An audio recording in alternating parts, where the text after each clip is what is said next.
When did you realize your parents considered you a mistake? My mom and stepdad have always hated me, because I look exactly like my bio dad, aka my mom's worst enemy. So when I was sitting in math class and felt a shooting pain in the lower right side of my abdomen, the last thing I wanted to do was call them. But after I felt my forehead burning up, I knew I had to give in and text the family group chat. It took them 30 minutes to collect me. Were you trying to skip school? Was the first thing my stepdad asked when I got in the car. Before I could respond, my sister cranked the aux all the way up. What are you even doing here? I managed to ask. We were having a family bonding day, she beamed. That you interrupted? My mom scoffed. The pain in my stomach moved from sharp to explosive, like my insides were being torched. Mom turned around from the front seat, her eyes narrowing the way they always did when she looked at me. You better not be doing this for attention. My skin was gray, drenched in sweat that wouldn't stop pouring. Every bump in the road sent lightning through my abdomen. That's when I started throwing up. Mark handed back a grocery bag without even looking, like he'd been expecting it. My gosh, he muttered.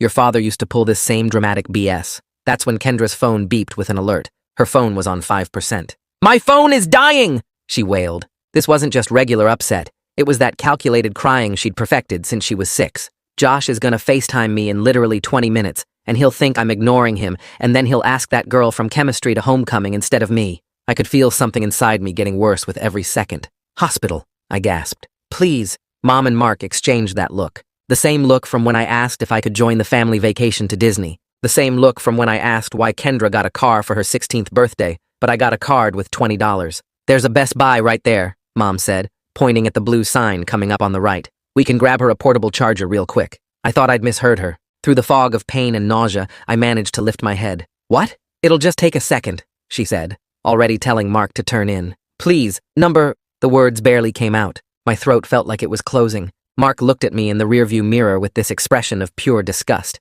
Stop being dramatic just like your dad always was. 5 minutes won't kill you. They didn't even hesitate. Mom opened her door. Kendra bounced out, still wailing about Josh, and Mark locked the car with me inside like I was a dog instead of their son. The pain had changed from sharp to something else, like pressure building up with nowhere to go. That's when I felt it, like a water balloon popping inside me. But instead of relief, there was just wrongness. Fire spread through my belly, up into my chest. I knew what had happened. Even at 16, even without medical training, your body tells you when something has ruptured, when something that's supposed to be contained isn't anymore. I tried to call an ambulance, but my hand wouldn't hold still to type in the numbers. Through the shop window, I could see Mom holding 2 different chargers, comparing them. Kendra was looking at phone cases. Mark was checking his watch, not because he was worried about me, but because the game started at 4. The last thing I heard before blacking out was the car door opening. Mark, is he breathing? Mom checked. Yeah, but we have to go now. Kendra, but I haven't charged my phone yet. I woke up 3 days later in the ICU. Through the haze of medications, I could hear my mom's voice in the hallway, that fake, concerned tone she used at parent-teacher conferences. We rushed here the second we realized something was wrong, she was telling someone. We only stopped for 2 minutes because Kendra has severe anxiety and needed her medication from the pharmacy. The nurse was eating it up. You poor things. It must have been so scary, Mark chimed in. We've been here every day. Haven't left his side. That's when I knew. If I wanted justice, I'd have to get it myself. And I knew exactly how to do it. I opened our family group chat and typed, "Thank you for saving my life, Mom." Then I hit send on something else. The message wasn't to my family. It was to my bio dad, whose number I'd found in Mom's old phone 6 months ago and saved under a fake contact name just in case. My fingers shook as I typed on the screen, each word harder than the last, because the pain meds were already pulling me back under. I almost died because Mom wouldn't take me to the hospital. I'm in ICU. Please help. I hit send and watched the message turn blue before my eyes got too heavy to keep open. The phone slipped from my hand onto the blanket and everything went dark again. When I woke up, the room was dim, just one light over the sink, glowing yellow. A guy in dark blue scrubs stood next to my bed doing something with the machines. He had kind eyes and a name tag that said Ty. He noticed me staring and smiled a little. Hey, you're awake. How are you feeling?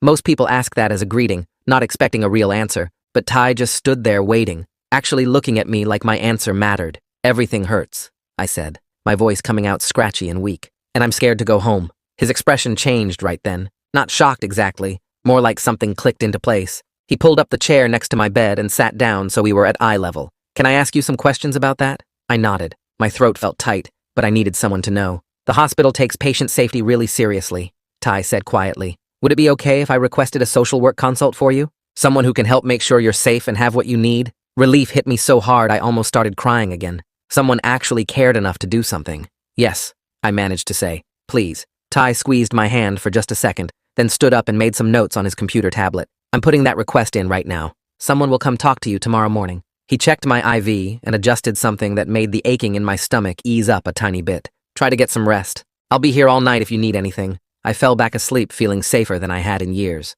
The next morning, a woman with dark hair pulled back in a bun came into my room carrying a tablet and wearing a gentle smile. Her badge said, Valerie Burns, Social Services. She pulled the chair close to my bed and sat down. Good morning. I'm Valerie. The nursing staff asked me to come check on you and see how you're doing. Her voice was warm but professional, the kind that made you feel like you could tell her anything. Can you walk me through what happened before you got to the hospital? I told her everything. About texting the family group chat from math class when the pain started. About waiting 30 minutes for them to pick me up.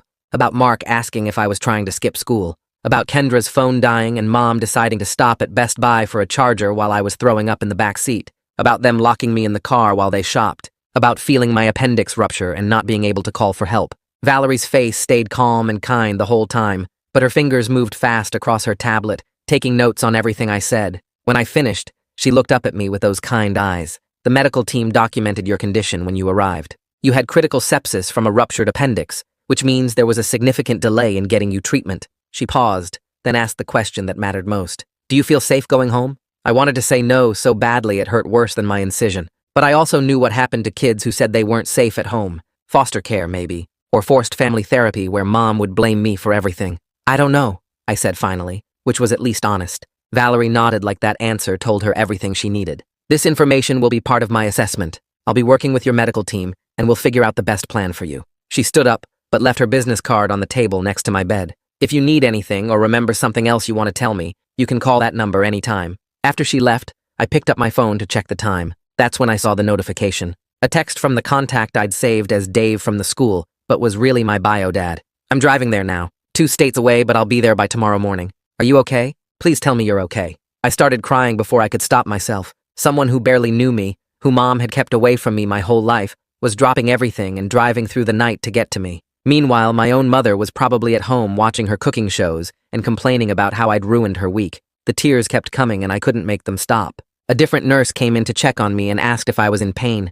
I just shook my head, because how could I explain that these were relief tears, the kind that come when you realize you're not as alone as you thought you were. That afternoon, I heard Mom's voice in the hallway before I saw her, that fake sweet tone she used with teachers and doctors, the one that made everyone think she was Mother of the Year. Mark's deeper voice rumbled something I couldn't make out. Then they walked in with Kendra trailing behind them, her eyes on her phone like always.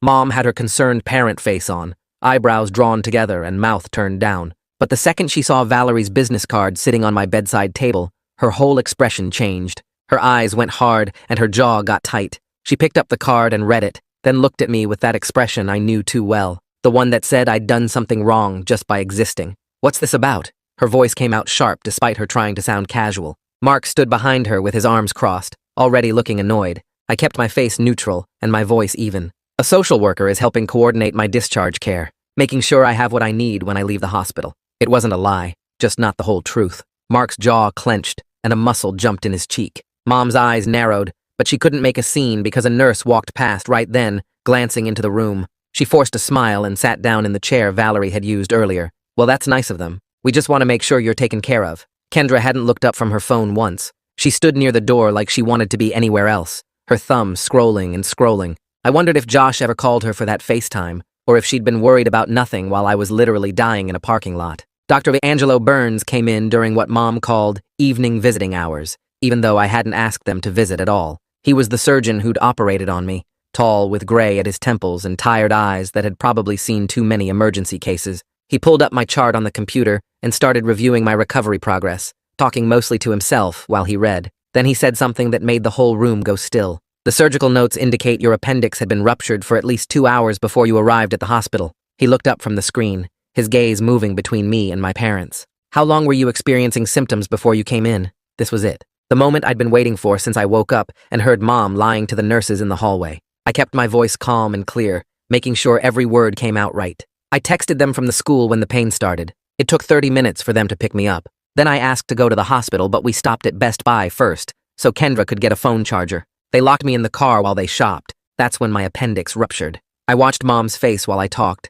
saw the color drain out of it, then come flooding back red and angry. Mark's hands balled into fists at his sides. Kendra finally looked up from her phone, her eyes wide. Dr. Burns's expression stayed professionally neutral, but something shifted in his eyes. He made additional notes in my chart, his fingers clicking on the keyboard for a long time. "I'll be coordinating with social services regarding your case," he said, still typing. Then he left without saying anything else to my parents. The silence after he walked out felt like a living thing, heavy and dangerous. Mom opened her mouth like she was going to say something, but another nurse came in to check my vitals. Mark grabbed Mom's arm and pulled her toward the door, muttering something about getting coffee. Kendra followed them without a word, but right before she left, she glanced back at me. For just a second, her face looked different. Guilty, maybe, or scared. Then she was gone, and I was alone again with the machines beeping and my heart pounding, and the knowledge that I'd just set something in motion that couldn't be stopped. The machines beeped their steady rhythm while I stared at the ceiling tiles and counted the tiny holes in each square. My whole body felt heavy from the medications dripping through my IV, but my brain wouldn't shut off. Around 9 that evening, Ty came back on duty and stopped by my room to check my vitals. He moved quietly around the bed, adjusting things and writing notes on his tablet. When he finished, he pulled up the chair Valerie had used earlier and sat down like he had something important to say. He told me that he'd talked to the other nurses and the doctors, and they'd all put notes in my file about the delay getting me to the hospital. He said the emergency room staff had documented my condition when I arrived, how bad the infection was, how close I'd come to dying. His voice stayed calm and professional, but his eyes looked sad when he said multiple people were worried about what happened to me. He explained that in cases like mine, where there were questions about how a kid got hurt, the hospital staff paid attention and wrote everything down. Then he said something that made my throat tight. He told me I had people looking out for me now, people who cared about making sure I stayed safe. He said that mattered more than I probably realized, and he squeezed my shoulder gently before heading back to the nurse's station. I didn't sleep much that night.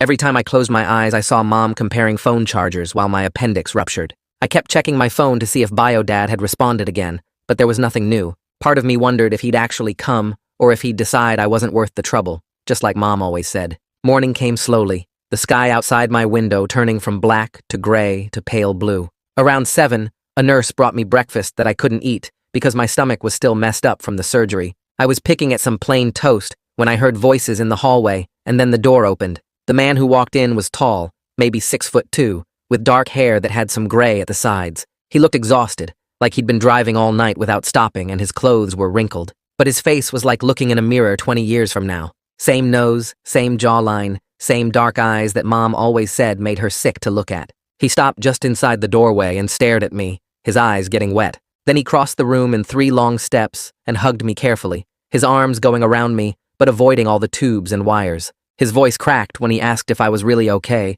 and I couldn't answer because I was crying too hard. He smelled like coffee and the highway, and his hands were shaking when he pulled back to look at my face. He kept saying he was sorry, over and over. Sorry he hadn't been there. Sorry he hadn't known how bad things were. Sorry he'd let so much time pass. We talked for almost 2 hours straight. He pulled the chair right up next to my bed and held my hand while he explained everything. He told me about how he and Mom had met in college, how things fell apart after I was born, how she'd blamed him for everything wrong in her life. He said she'd filed for full custody and told the judge he was dangerous, that he'd hurt her. All lies that he couldn't prove were false. The court gave her custody, and he got supervised visitation once a month, but then she moved 3 states away without telling him. By the time he found out where we'd gone, she'd filed papers saying he'd abandoned me, and the new court terminated his rights. But here's the thing that made my chest feel like it was caving in. He pulled out his phone and showed me bank statements going back 16 years. Every single month, he'd sent child support payments, not to Mom directly, but through the state system that was supposed to forward the money. Every month for my entire life, he'd been sending money that Mom told me he never paid. She'd bought Kendra a car with money that was supposed to be for me. She'd taken family vacations and left me home with money that was supposed to feed me. I stared at those bank statements and realized my whole life had been built on lies. He showed me letters too, dozens of them, that he'd sent to Mom's address asking to see me. She'd never responded to a single one. He'd hired lawyers twice to try to get visitation rights back, but without proof of the lies, the courts wouldn't help him. He said finding me had been like finding a part of himself he thought was gone forever. Valerie came back around mid-morning and asked to speak with Bio-Dad privately. They left together, and I sat alone with my thoughts for 40 minutes that felt like hours. I could hear their voices in the hallway sometimes, serious and low. When they finally came back, Bio-Dad's whole posture had changed. He stood straighter, his jaw set in this determined way that reminded me of how I'd felt when I decided to tell Dr. Burns the truth. Valerie sat down and explained in her calm, professional voice that she and Biodad had discussed options for my living situation after discharge. She said, given the documented concerns about the delay in my medical care and the questions about my safety at home, she was recommending that I not return to Mom's house right away. Biodad had agreed to stay in town, and she was going to arrange for him to be my temporary guardian during my recovery. She used words like home evaluation and child protective services and family court, and each one felt like another brick in the wall I was building between me and Mom. Valerie said a CPS investigator would need to visit Mom's house and interview everyone, and that process would take some time. She promised she'd make sure I was safe while everything got sorted out, and the way she said it made me believe her. Biodad reached over and took my hand again, and I held on tight. Mom showed up for afternoon visiting hours and found Biodad sitting next to my bed. I watched her face go through about 5 different expressions in 2 seconds. Shock, then anger, then this fake pleasant look she used when other people were watching. She asked what he was doing here in this sweet voice that didn't match her eyes at all. Biodad stood up and said he was visiting his son, and Mom's fake pleasant expression cracked. She started yelling about how he had no rights, how he'd abandoned me, how dare he show up now. Biodad's voice stayed level when he pointed out that he'd been paying child support for 16 years and had bank statements to prove it. Mom's face went red, and she screamed that he was a liar, that the courts had terminated his rights, that she'd call security. 2 security guards actually did show up then, but not to remove Biodad. They asked both of them to come to a private conference room to discuss things away from patient areas. Mom looked like she wanted to argue, but the guards weren't asking. They escorted both my parents out, leaving me alone with Mark and Kendra. The silence felt thick and uncomfortable. Mark stood by the window with his arms crossed, not looking at me. Kendra stayed near the door, her thumb scrolling on her phone like always. But then she glanced up, and our eyes met for just a second. Her voice came out quiet and small when she said she was sorry. She didn't look up from her phone when she said it, and I didn't know if she meant sorry for the Best Buy stop or sorry for 16 years of watching them treat me like garbage. Maybe both, maybe neither. Mark didn't say anything at all. 3 days crawled by with Biodad staying at a hotel nearby and visiting every day during allowed hours. The doctors watched my recovery closely, checking my incision and blood work and making sure the infection was clearing up. Dr. Burns came by on the 4th day after I'd woken up and said I was healing well enough to go home. He gave me a whole list of instructions about wound care, keeping the incision clean and dry, watching for signs of infection. He wrote prescriptions for pain medication and antibiotics and explained the activity restrictions. No heavy lifting, no running or jumping, no gym class for at least 4 weeks. He talked about diet too, starting with small, bland meals and slowly adding foods back in. Then Valerie showed up with discharge papers and a plan. She'd arranged everything with Biodad and the hospital social work department. Instead of going back to Mom's house, I'd be staying with Biodad at his hotel for now. She said it was about making sure I got proper post-surgical care and supervision during recovery, but we all knew it was about keeping me away from Mom. She used official words like adequate support and medical supervision needs, writing everything down in her reports. Mom would get copies of all the paperwork, Valerie explained, and she'd have the right to object through proper legal channels. But for now, this was what was happening. Mom did object, loudly and immediately. She showed up as I was getting dressed to leave and started threatening legal action. She said Biodad had no custody rights, that she'd sue the hospital, that she'd call the police. Biodad stayed completely calm while she yelled. His voice came out steady and reasonable when he pointed out that he'd been paying child support for 16 years without any visitation, that he had legitimate concerns about my safety based on what happened, and that the hospital social worker's report supported his position. He said the medical documentation showing the delay in treatment was pretty clear, and maybe she should talk to her lawyer before making threats. Mom's face went purple, and she looked like she might actually hit him. A nurse stepped between them and suggested Mom leave before security got involved again. Mark pulled her toward the door while she kept yelling about how this wasn't over, how she'd fight this, how I was manipulated. I sat on the edge of the hospital bed in the clothes Biodad had brought me and watched my mother walk away, still screaming. Kendra trailed behind them, looking at the floor. The hotel room Biodad had rented wasn't fancy, but it was clean and quiet.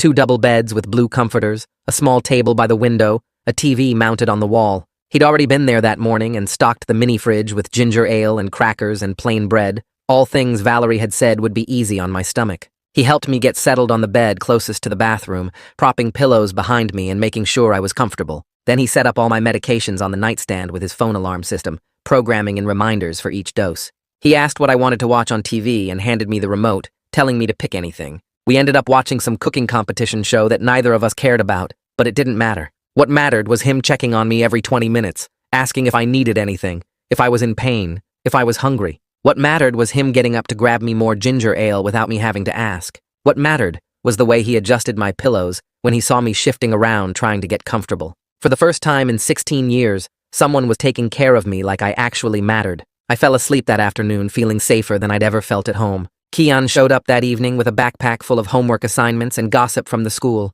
Bio Dad let him in and they shook hands, Kian looking a little nervous meeting my actual father for the first time. I was sitting up in bed with my laptop, trying to catch up on some reading for English class. Kian dumped his backpack on the other bed and started pulling out folders and papers, explaining what I'd missed in each class. Then he stopped mid-sentence and looked between me and Bio Dad, who was helping me adjust my pillows again. Kian's eyes went wide, and he leaned closer to me, his voice dropping to a whisper. He asked if this was my actual dad, his tone full of surprise and something else, maybe relief. When I nodded, Kian's whole face broke into this huge grin. He said it was about damn time something good happened to me. Bio Dad laughed and offered to order pizza for dinner, asking Kian what toppings he liked. We spent the next 2 hours eating carefully bland food for me while they had pizza, Kian catching me up on all the school drama and treating the situation like it was completely normal. Like having my bio dad suddenly in my life wasn't this massive weird thing. His casual acceptance of it made everything feel more real and less scary. Valerie had suggested I keep a journal documenting everything during my recovery. She said it would help if there were any questions later about the level of care I was getting. So over the next few days, I wrote down everything. How bio dad checked my incision twice every day, looking for redness or swelling or any signs of infection. How he made sure I took my medications exactly on schedule, never letting me skip a dose even when I said I felt fine. How he made me small, bland meals even though they were boring, because that's what the doctor ordered. How he asked me constantly how I was feeling, if I needed anything, if the pain was getting worse. I wrote about him doing my laundry at the hotel laundromat and buying me new clothes because I'd only had what Mom packed. I documented him setting up a tutoring schedule so I wouldn't fall behind in the school and researching the best doctors for follow-up care. Every entry in that journal showed the same thing. Bio Dad treated me like I was important, like my health and safety and future actually mattered. The contrast to my entire life before was so sharp it hurt almost as much as the surgery had. Reading back through those entries, I could see exactly what Valerie had wanted me to see, the difference between neglect and actual parenting, written out in my own words that no one could argue with. A week later, a thick envelope arrived at the hotel addressed to Bio Dad. He opened it at the small desk while I was doing homework on my bed, and I watched his jaw tighten as he read. Mom's lawyer had sent a formal demand letter insisting I return home immediately, claiming Bio Dad had no legal right to keep me. Bio Dad made 3 phone calls that afternoon. His lawyer requested copies of all my medical records from the hospital, asked Valerie to write an official report about her concerns, and filed something called an emergency custody modification petition with the family court. 2 days after that, another letter came. This one had a court seal on it. The judge had ordered a temporary hearing in exactly 2 weeks to determine where I should live while the full custody case got sorted out. Bio Dad showed me the letter and asked if I was okay with this, if I really wanted to go through with legal action against my own mother. I looked at the journal on my nightstand, at the medication bottles he'd organized, at the mini fridge he kept stocked with safe foods for my recovering stomach. Then I looked at him and said yes. 3 weeks after my surgery, Bio Dad drove me back to my old school for the first time. My incision still pulled when I moved wrong and I got tired way faster than before. By third period, I was fighting to keep my eyes open in history class. The teacher noticed me nodding off and sent a note to the counselor's office. I'd never met Jasmine Ford before. She had an office near the front entrance with plants on every surface and a couch that looked actually comfortable instead of the usual hard plastic chairs. She asked me to sit down and offered me water, then waited until I was settled before asking how I was really doing. I tried to give her the standard answer about being fine and catching up on schoolwork. She just looked at me with this patient expression and said she'd gotten a report from my teacher about me falling asleep and she knew I'd been hospitalized recently. Requested Reds is on Spotify now. Check out link in the description or comments. She asked if I wanted to talk about what was going on. Something about the way she asked, without pushing or judging, made everything spill out. I told her about the appendix rupture and the Best Buy stop while I was dying in the back seat. I told her about waking up in the ICU and hearing Mom lie to the nurses about what happened. I told her about Bio Dad showing up and how I'd never felt safer in my life than I did staying with him at that hotel. I told her about the custody battle starting and how scared I was that the judge might make me go back to Mom's house. Jasmine listened to everything without interrupting once. When I finally stopped talking, she was quiet for a minute. Then she explained that she was what's called a mandatory reporter, which meant if she heard about a child being hurt or neglected, she had to report it to the authorities. She asked if I would give her permission to write down everything I'd just told her and include it in the court case. I said yes immediately. Jasmine called Valerie that same day. I know because Valerie texted Biodad about it that evening, saying it was really helpful to have school staff backing up her concerns. Having a counselor from my actual school confirm that I'd been neglected made the case way stronger. Jasmine also set up a bunch of accommodations for me. I got extra time on all my assignments until I was fully recovered. I got permission to leave any class if I was in pain and go to the nurse's office. I got a pass that let me arrive late to first period if I needed extra rest in the mornings. She printed everything out and gave me copies, then sent the same information to all my teachers. For the first time ever, school felt like a place that actually cared if I was okay. One afternoon, about a week later, I was at the hotel doing homework when someone knocked on the door. Biodad was out getting groceries. I looked through the peephole and saw Kendra standing in the hallway. She looked terrible. Her hair was in a messy ponytail, and she wasn't wearing makeup, which never happened. I opened the door, and she just stood there for a second before asking if she could come in. We sat on opposite beds, and she stared at her hands. Then she said she'd been thinking about the Best Buy stop constantly, like every single day since it happened. She said she kept seeing me in the back seat turning gray while she cried about her phone charging. She said she realized I could have actually died while she was looking at phone cases. She looked up at me with red eyes and asked if I hated her. I didn't know how to answer that. Part of me wanted to say yes, to make her feel as bad as I'd felt my whole life. But another part of me knew she was 17 and had been raised by the same parents who taught her that her problems mattered more than my life. I told Kendra I was angry at all of them. At her for being so selfish, at Mom for hating me, at Mark for treating me like garbage. But I also told her I understood she was just a kid who'd been raised in a really messed up environment. I said Mom and Mark had spent our entire lives teaching her that she was more important than me, so of course she believed it. That wasn't totally her fault. Kendra started crying, but it wasn't her usual fake dramatic crying. These were real tears that made her face blotchy and her nose run. She said she wanted to tell the truth about what happened if it would help my case. She said she'd testify in court about the Best Buy stop and about how Mom and Mark had always treated me differently. I just nodded because I didn't trust myself to say anything else. A few days later, Biodad took me to a follow-up appointment with Dr. Burns. The hospital was the same building where I'd almost died, and walking through those doors made my stomach clench. But Dr. Burns was really nice about checking my incision. He said it was healing well with no signs of infection. Then he had me step on a scale and his expression changed. He asked how much I'd weighed before the surgery. When I told him, he wrote something in my chart and said I was underweight for my height and age. He did some other checks, looking at my skin and nails and asking questions about how I'd been sleeping. Then he said I was showing signs of chronic stress and malnutrition. He added all of this to my medical file and mentioned it would be included in the reports going to the court. Biodad asked if there was anything specific we should do, and Dr. Burns gave us a meal plan and some vitamin supplements. He scheduled another follow-up in 6 weeks. The CPS investigator showed up at Mom's house on a Tuesday afternoon. I know because Kendra texted me right after it happened. The investigator was a woman who interviewed each family member separately in different rooms. She talked to Mom first, then Mark, then Kendra. Kendra said the investigator asked really specific questions about the day I went to the hospital. She asked exactly how long we stopped at Best Buy. She asked if they'd noticed I was seriously sick. She asked how Mom and Mark usually treated me compared to Kendra. Kendra told her everything. She described the Best Buy stop in detail, including the part where I was throwing up in the car and they still went shopping. She talked about how I got a card with $20 for my birthday while she got a car. She explained how Mom and Mark always acted like I was a burden, and she was the favorite. The investigator took notes on everything. Her report came a week later. It said I had experienced medical neglect that could have resulted in death. It said there was a clear pattern of emotional abuse and differential treatment. It recommended I not return to Mom's house. Mom called me directly for the first time since I'd left the hospital.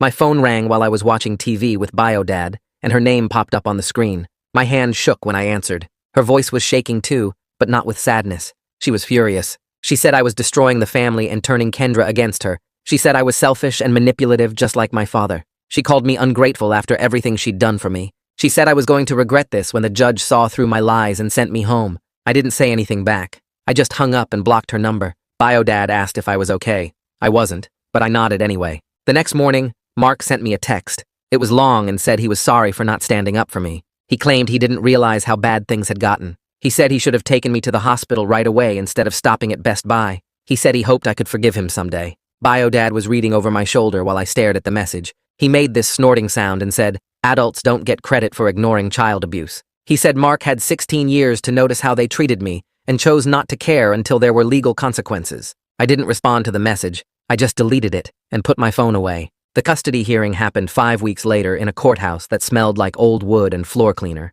Biodad and I sat at a table on the left side, while Mom, Mark, and their lawyer sat on the right. Kendra was out in the hallway waiting to testify.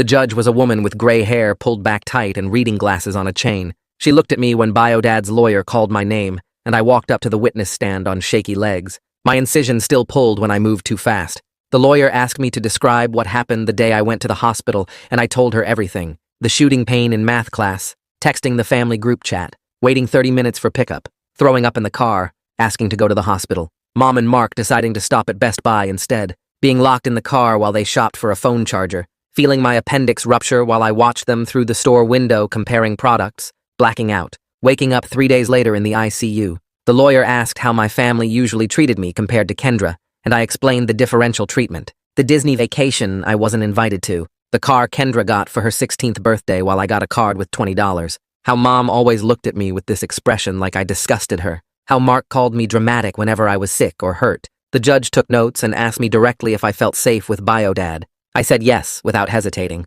She asked if I wanted to go back to Mom's house, and I said no. Mom's lawyer tried to make me seem like I was exaggerating, but the medical records were right there showing exactly how sick I'd been. When I stepped down, my legs were shaking, so bad Biodad had to steady me. Kendra went next, and she was already crying before the lawyer even asked the first question. She described the Best Buy stop in detail, how I'd been throwing up, how my skin looked gray, how I'd begged them to go straight to the hospital, how Mom said it would just take a second to grab a charger, how long they actually spent in the store. The lawyer asked if our parents treated us differently, and Kendra nodded. She talked about getting a car while I got nothing, about family vacations I wasn't included in, about how Mom and Mark always acted like I was a burden while she was the favorite. She said they treated me worse because I looked exactly like Biodad, and Mom hated him. She was sobbing through most of it, and I could see Mom glaring at her from across the courtroom with this look that would have made me feel guilty if I was Kendra. But Kendra kept talking anyway. She said she was sorry for not speaking up sooner and that she should have called an ambulance herself that day. When she finished,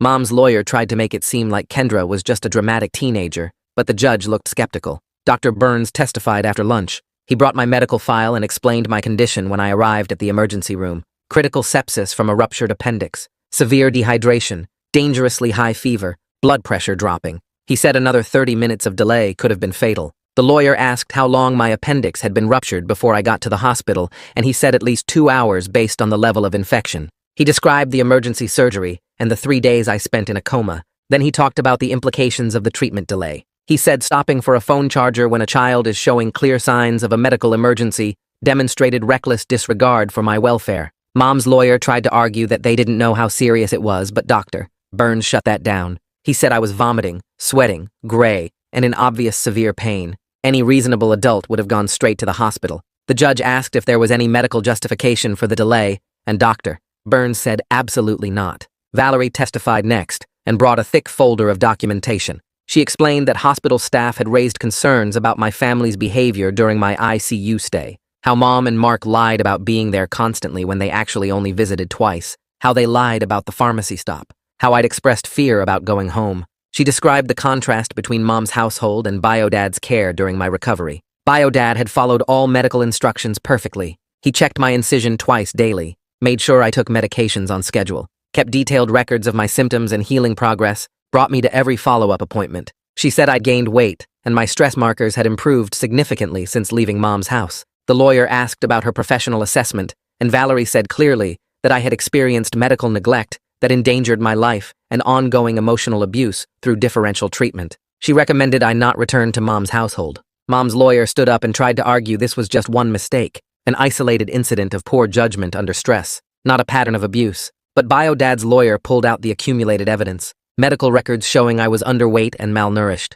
School counselor reports about my deteriorating condition. Social work documentation of the differential treatment. Even Kendra's testimony about years of favoritism. The judge reviewed everything silently for what felt like forever. Then she spoke. She said the evidence painted a clear picture of ongoing neglect and that the Best Buy incident was just the most dramatic example. She granted Biodad temporary custody for 6 months with supervised visitation for Mom. She ordered family therapy for Mom, Mark, and Kendra, individual therapy for me, another hearing in 6 months to review the situation. Mom stood up so fast her chair scraped loud against the floor. She walked out without looking at me, and Mark followed right behind her. Kendra stayed sitting for a minute looking lost before getting up slowly. Biodad squeezed my shoulder, and I realized I was crying, but not sad crying, relief crying. That weekend, Biodad and I loaded my stuff into his car and drove 2 states away to his house. It took 6 hours, and we stopped twice for food and bathroom breaks. When we pulled into the driveway, I saw a small 3-bedroom ranch with white siding and a big yard. Bio-Dad led me inside and down the hallway to the 3rd bedroom. He opened the door, and I just stood there staring. There was a new bed with a blue comforter, a desk with a lamp and a cup full of pens, a bookshelf already assembled against one wall, curtains on the window, a rug on the floor. Everything was new and clean and set up specifically for me. No one had ever made space for me like this before.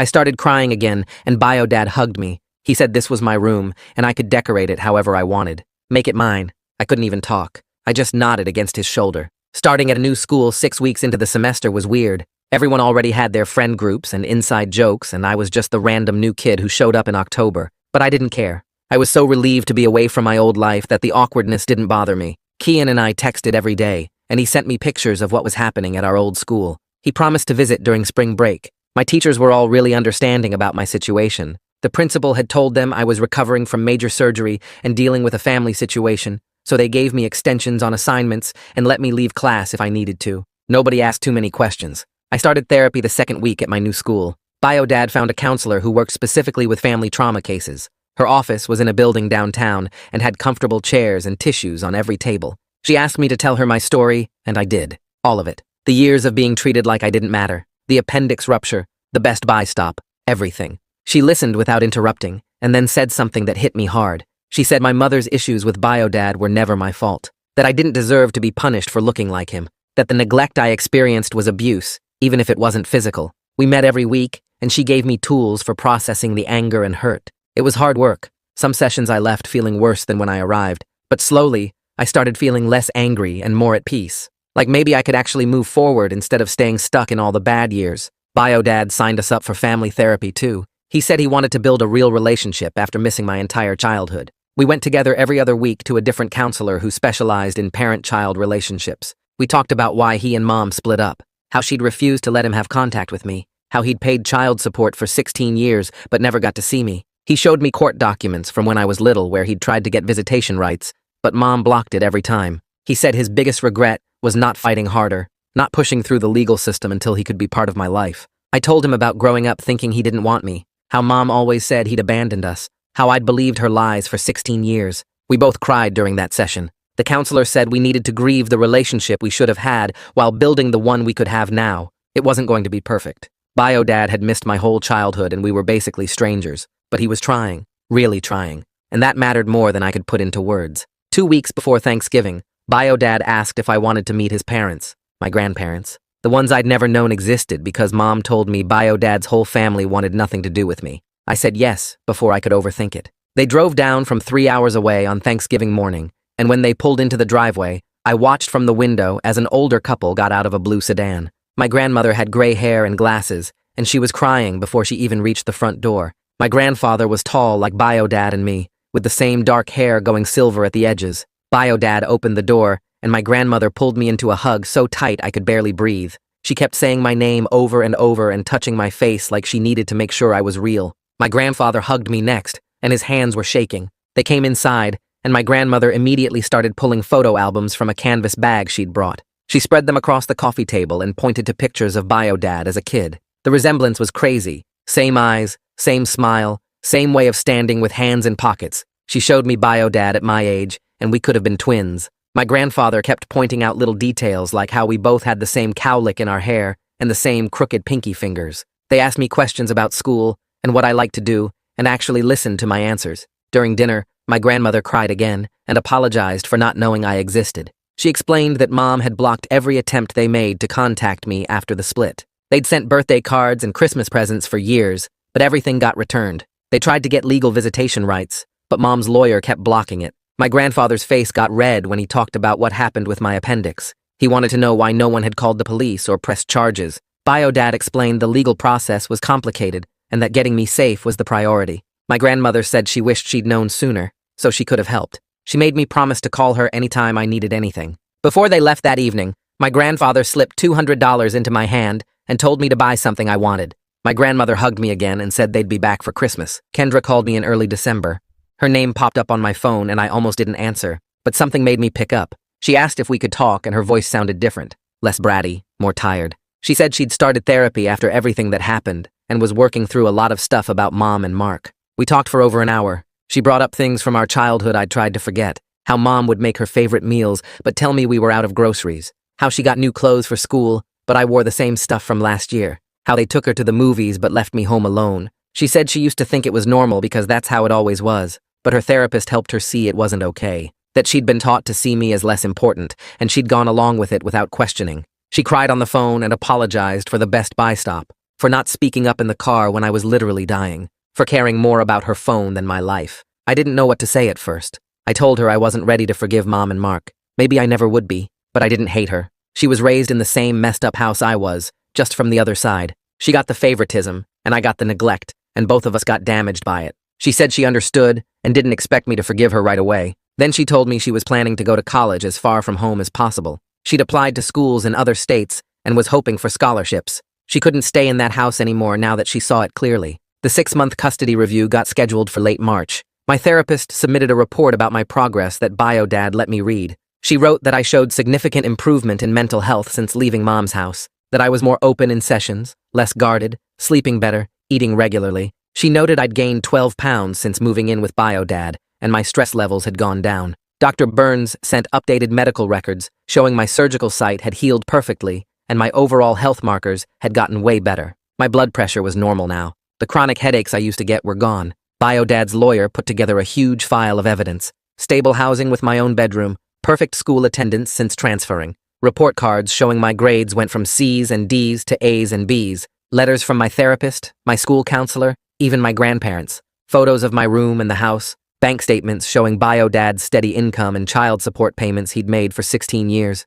a timeline of every doctor's appointment and therapy session since I moved in. Mom's lawyer had a lot less to work with. She'd completed some therapy sessions, but her therapist's report was pretty basic. It said she was working on processing the custody situation, but didn't show much insight into her behavior. There was no mention of her acknowledging the neglect or taking responsibility for the Best Buy stop. The hearing happened on a cold Tuesday morning in late March. BioDad drove us to the courthouse, and my grandparents met us in the parking lot. Inside the courtroom, I sat at a table with BioDad and his lawyer. Mom sat across the aisle with her lawyer. Mark was there too, but Kendra wasn't. The judge was a woman in her 50s with short gray hair and reading glasses. She reviewed all the submitted documents first, taking her time with each report. Then she asked to hear testimony. BioDad's lawyer called me up first. I walked to the witness stand and swore to tell the truth. This time I felt different from the temporary hearing. More confident, more sure. The lawyer asked me to describe my living situation with biological father. I explained that I had my own room that I decorated how I wanted,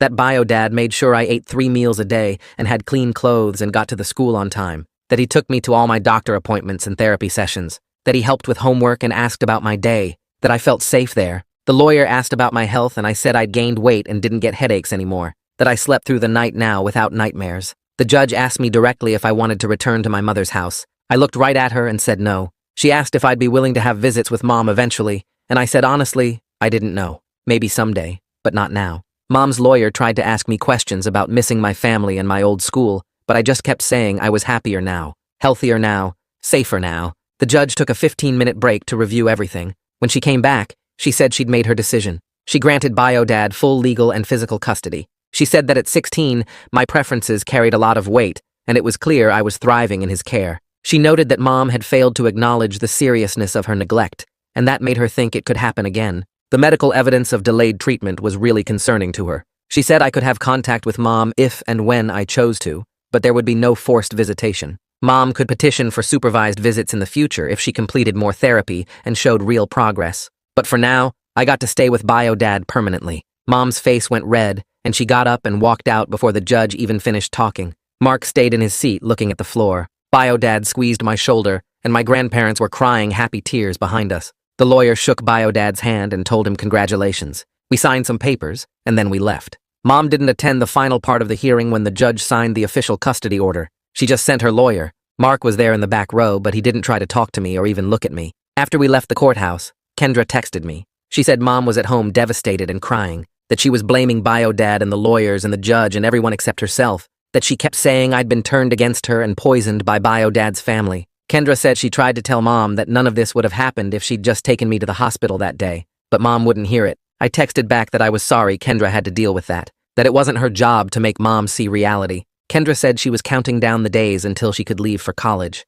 I felt sad reading her messages, but I didn't feel guilty. This was Mom's choice. All of it. The years of treating me like I didn't matter. The Best Buy stop. The lies to the hospital staff. The refusal to take any responsibility. She could have fixed this at any point, but she chose not to. Spring break came in April, and Kian visited for 4 days. Bio Dad picked him up from the bus station, and Kian gave me a huge hug in the parking lot. He kept looking around at everything like he was taking notes. Bio Dad took us to a theme park the first day, and we went on every roller coaster twice. Kian kept saying how different I seemed. More relaxed. Actually smiling and laughing. He said at our old school I always looked tense and tired, like I was waiting for something bad to happen. Now I looked like a normal teenager having fun. The second day we just hung out at the house playing video games and eating pizza. Kian met my grandparents when they stopped by for dinner, and afterward he told me I was lucky to have them now, that it was cool seeing adults actually care about me. The third day we went to the movies and walked around downtown. Kian talked about stuff happening at our old school, and it felt like hearing about a different life.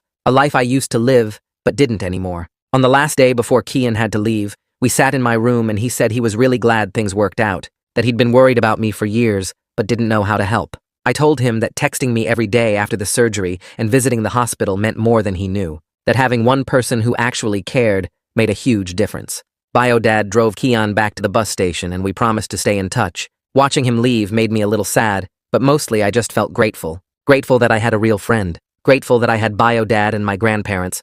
Grateful that I got out of that house before it destroyed me completely. With the custody case behind me, I started looking at my report card differently. My grades had jumped from mostly C's and D's to straight B's with a few A's mixed in. The school counselor called me in one afternoon and pulled up a college search website on her computer. She asked what I wanted to study, and I realized I'd never thought about it before, because college felt like something that happened to other people. We spent an hour looking at schools within an hour of Bio Dad's house, comparing programs and scholarship deadlines. She printed out a list of 10 possibilities and said we'd work on applications together starting in fall. The email from Jasmine Ford came on a Tuesday morning before school. She wrote that she was glad the court case ended with me somewhere safe. She said she'd presented my situation at a district-wide training about recognizing family neglect and taking student reports seriously. Reading that made something shift in my chest. The worst thing that ever happened to me might actually help another kid someday. I wrote back thanking her for believing me when it mattered most. Summer hit in late May, and I needed something to do besides sitting around Bio Dad's house. He helped me put together a resume even though I'd never had a real job before.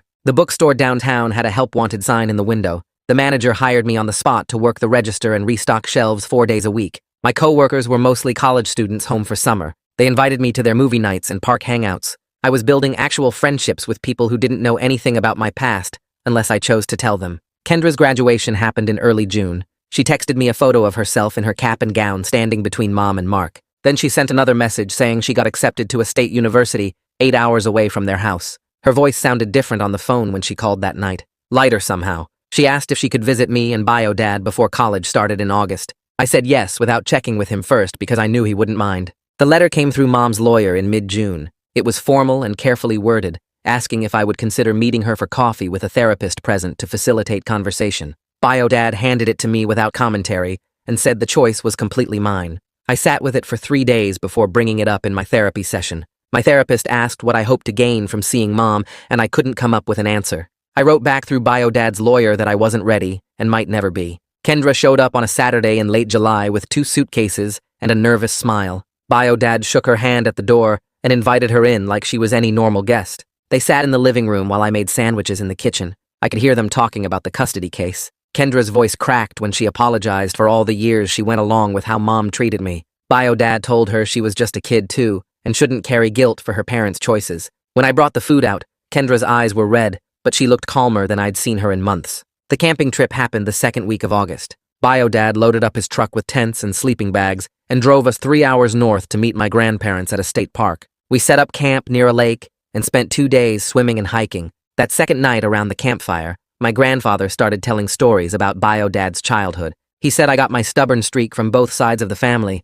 Then he looked at me seriously and said that stubbornness saved my life because I refused to let Mom's neglect get swept under the rug like it was nothing. My grandmother squeezed my hand and said she wished she'd known about me sooner, but was grateful for every day moving forward. Senior year started the Tuesday after Labor Day. I walked into school with actual confidence for the first time ever. My schedule was packed with classes I'd chosen myself instead of whatever fit around Kendra's activities. I made the honor roll first quarter, and my teachers started writing college recommendation letters. My therapist noticed the change during our October session. She said I'd made remarkable progress over the past year and asked if I wanted to reduce our meetings from weekly to every other week. I agreed, because I was genuinely happy most days, instead of just surviving. Kendra called from her dorm room in late September. She said college was harder than high school, but better, because nobody there knew her as Mom's perfect daughter. She'd started seeing a campus therapist twice a week. Then she asked if we could be real siblings now without our parents' dysfunction wedged between us. I told her we could try to, that I meant it. She said that was enough for now. The college acceptance letters started arriving in March. I got into 3 schools near BioDad with decent financial aid packages. One offered enough scholarship money that I'd only need to take out small loans. I brought the letters home and spread them on the kitchen table. BioDad read each one carefully, and then his eyes got wet. He said he was proud of me and grateful he got to be part of my future after missing so much of my past. I picked the school with the best financial aid package, and we drove there the next weekend to tour the campus and submit my enrollment deposit. The decision felt right the second I clicked submit on the enrollment form. BioDad printed out the acceptance letter and hung it on the fridge next to my last report card. My grandparents called that evening and said they wanted to help with college costs. They transferred money into an account BioDad set up for books and supplies. We spent the next weekend driving to furniture stores and looking at mini fridges and desk lamps. BioDad made a list on his phone of everything I'd need and checked off items as we loaded them into his truck. I picked out bedding in dark blue and gray because it felt more grown up than the cartoon sheets I'd had at Mom's house. The shopping trip took 6 hours, and we stopped for burgers on the way home. BioDad asked if I was nervous about starting college, and I told him I was excited instead. He smiled and said that was exactly how it should feel. Graduation day arrived on a Saturday in late May. I woke up early and put on the cap and gown that had been hanging in my closet for 2 weeks. BioDad drove me to the school, and we met my grandparents in the parking lot. Kendra showed up 20 minutes later looking tired from her drive. Kian found us in the crowd and gave me a fist bump before heading to sit with his family. The ceremony started at 10, and I sat with my class in folding chairs on the football field. When they called my name, I walked across the stage and shook the principal's hand. I could hear Kian yelling from the bleachers and saw BioDad standing up to take pictures. Mom and Mark weren't there because I never sent them an invitation. I didn't feel bad about it. This day belonged to the people who actually showed up for me. After the ceremony, we took photos by the school sign and went out for lunch at a steakhouse. My grandmother kept touching my arm like she needed to make sure I was real. Summer started the Monday after graduation, and I got hired at a bookstore near BioDad's house. I worked 40 hours a week shelving books and running the register. The paychecks went into my college account, and I watched the balance grow every 2 weeks. On weekends, BioDad and I fell into routines that felt normal instead of forced. Friday nights, we ordered pizza and watched movies on the couch. Sunday mornings, he made pancakes with chocolate chips, and we ate them while reading the newspaper. Most evenings, we took his dog for walks around the neighborhood. These simple things meant more than any big gesture because they were consistent and real. Moving day came on a humid August morning. BioDad loaded boxes into his truck while I did a final check of my room. We drove 40 minutes to campus and parked outside my dorm building. It took 3 trips to carry everything upstairs to my room on the 2nd floor. BioDad helped me set up the bed and arrange my desk by the window. When everything was unpacked, he stood in the doorway looking around. He hugged me and said he was sorry for missing so many years, but grateful for every day moving forward. I told him he saved my life by showing up at that hospital. We both knew it was true. I finally had a real family and a future worth living for. That's my side of the story. Now I want to hear yours, because everyone sees things differently. Drop your thoughts in the comments. I'll be reading through them later.